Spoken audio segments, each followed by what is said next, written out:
nirvāsanaṃ hariṃ dṛṣṭvā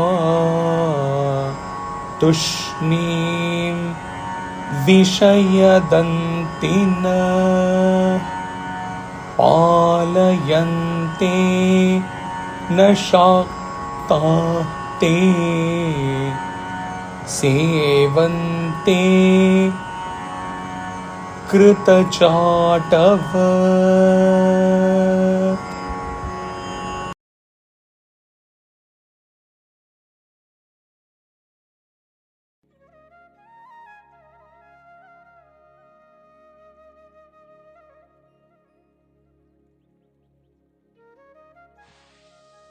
Encountering the desireless man, lion, the elephants of sense objects quietly run away, or, if unable to run away, serve him like flattering courtiers.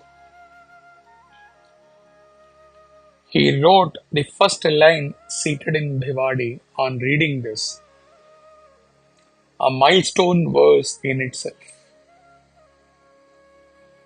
In the previous verse, we read about the men with desires struggling to get inward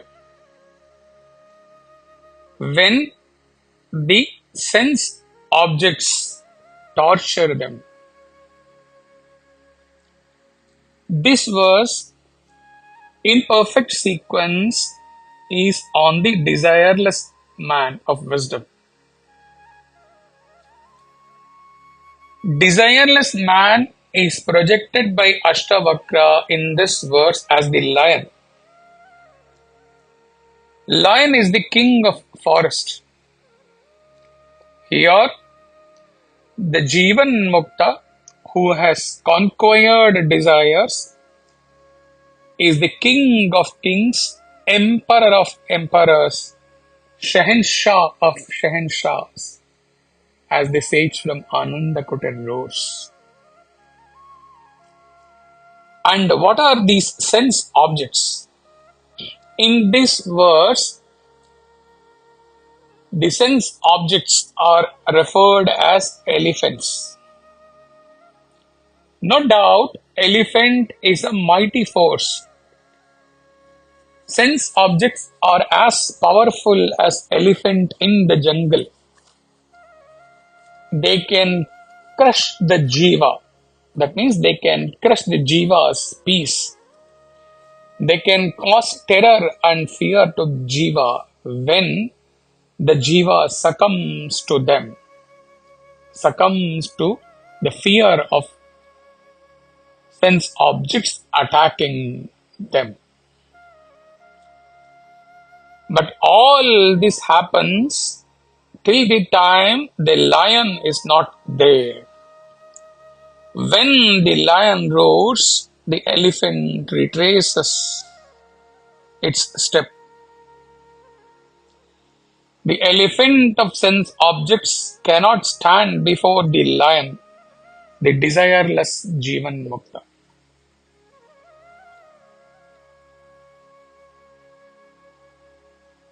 Chinmaya writes in his commentary, even the most beautiful damsels from the court of Indira could not attract Parameshwara when they danced in front of him Kailasha. Parameshwara here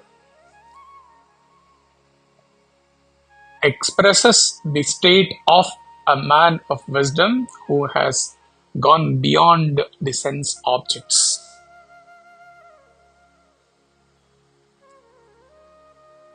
The beautiful damsels from the court of Indira, they denote all the sense objects which can possibly try to attract a jiva. The desireless man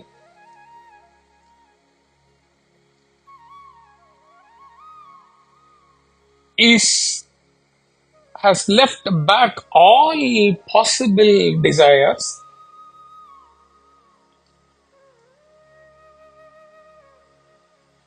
the root cause of all desires is vasanas, stored impression about the experience one had gained by pursuing the same desire earlier.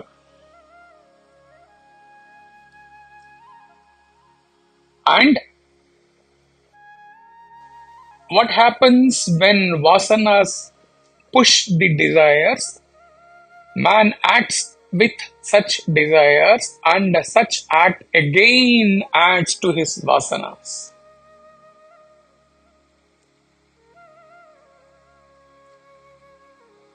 Here, in the case of a desireless man, the lion, what do the elephants, that is the sense objects, do when they encounter the lion, the desireless Jivan Mukta? Either they run away, says Ashtavakra. If he applies this line to his own life, either they run away, the sense objects run away. The friends who used to be very close to him, who were partners when he lived a life of extrovert nature, they all ran away, went away, finding the desireless man as a useless, colorless person.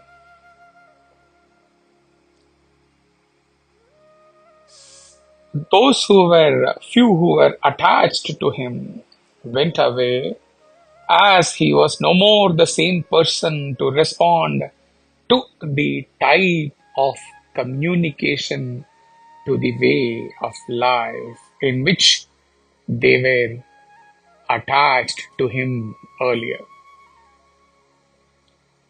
All the sense objects which were ruling him, they all went away from him, knowing that they cannot dominate him anymore.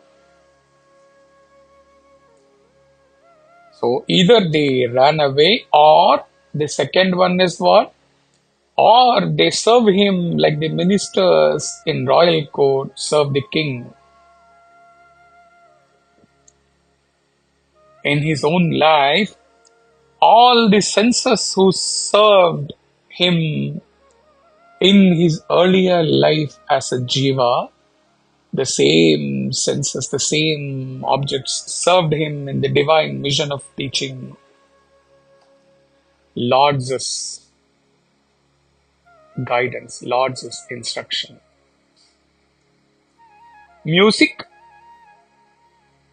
which used to be a pastime pleasure sense object, served him in his devotional singing and in his teaching the same to others through samarpan. His mind, his memory power, his intellect, which in themselves acted as carriers of the offerings that sense objects from outside rushed to him, they all now served them when he took up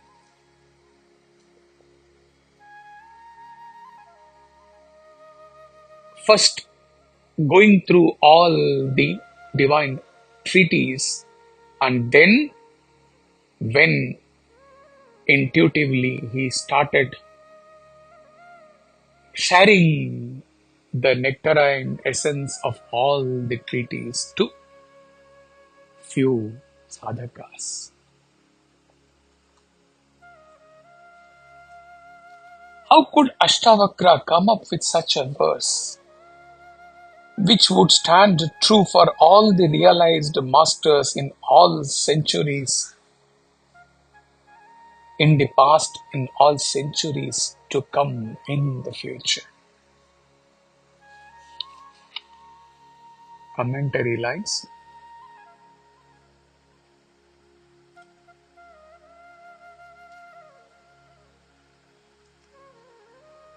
The sense objects can entrap only a mind that is seduced with its own desires.